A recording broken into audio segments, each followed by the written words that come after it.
yung tsura mo? Ano nangyari sa'yo? Sino gumawa sa'yo niyan? Buti nga, yan lang inabot niya kay Sir Robert eh. Tolits, ano ba? Kasalanan ko. Tama lang na nangyari sa akin. Eh kaso, nandamay ka pa. Paano ako ngayon sa supermarket? Ano mo kung may harap ko kay Sir Robert, pati kay Ma'am Gina? Huwag kang mag-alala. Hindi nila pwedeng pakialaman yung trabaho mo. Sa tingin mo, yun lang yun? Gawin lang kasimple? Kung ikaw wala kang respeto sa kanila, ako meron. Hindi ako walang yung kagaya mo! Gago ka! Hoy! Tumigil nga kayong dalawa! Tumigil Sige! kayong dalawa! Tuloy mo! Sabakin mo ako! Kahit mas matanda ka, papalagit kita! Tama na! Sakit-sakit kaya ng ginawa mo! Hindi lang sa kanila, pati sa amin. Alam mo kuya, taas-taas ang tingin ko sa'yo eh. Kasi responsable ka. Pagmahal kang asawa at ama sa anak mo. Pero anong ginawa mo kuya, sinira mo lahat. Kagaya ka lang din ni tatay eh. Sagbot ka. Wala ka ibang inintindi ko si sarili mo.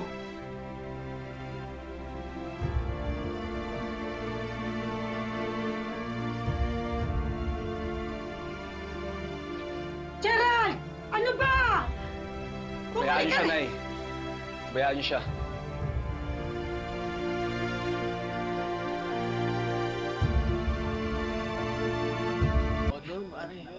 Parang kilala ko to. Uy! Gerald! Hindi ka pa umuwi? Tatagay ka na naman? O babalik ka sa kirida mo? Hanap yung videos niya. Trending! Raulo ka, ha? Gina mo ako, ha?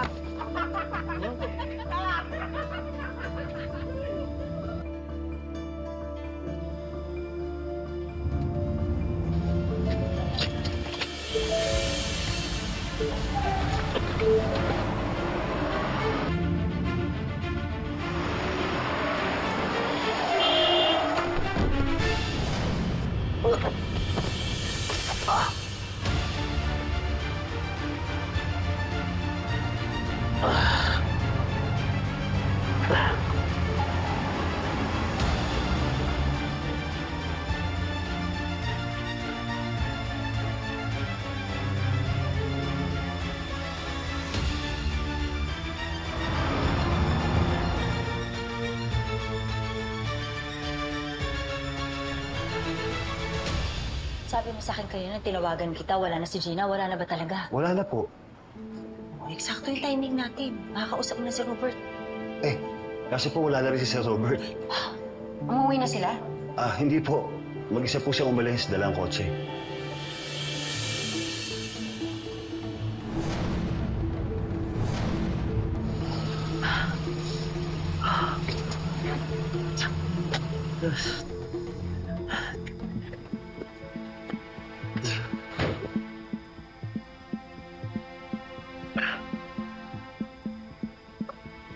Hindi ka namatay agad.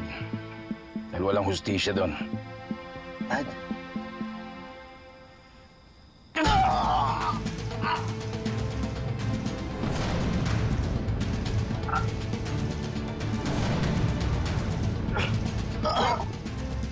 Kasi araw-araw ka namamatay. Para nararamdaman mo gaano kasakit ang ginawa mo sa aking anak.